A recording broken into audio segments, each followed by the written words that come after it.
Makibalita po tayo sa ginawang pagsuko ng isa sa mga suspect sa hinihinalang hazing na ikinasuwi na isang maritime student. At mula sa General Trias City, saksi live si Jomer Apresto. Jomer? Pia, hawak na ng General Trias Component City Police Station ang driver na sinasabing naghatid sa 19 anyos na si Kenneth Alcedo sa ospital. Hinihinalang biktima siya ng fraternity hazing.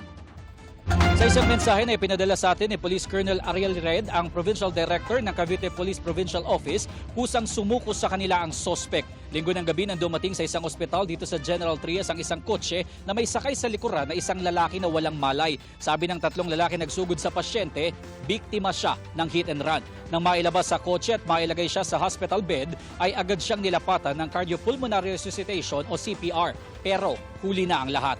Nang makahanap ng tiyempo ay tumakas ang tatlo at iniwan sa ospital ang biktima.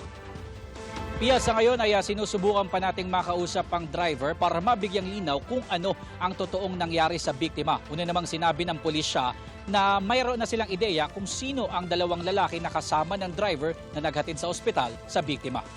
Live mula dito sa Cavite para sa GMA Integrated News, ako si Jomer Apresto, ang inyong saksi.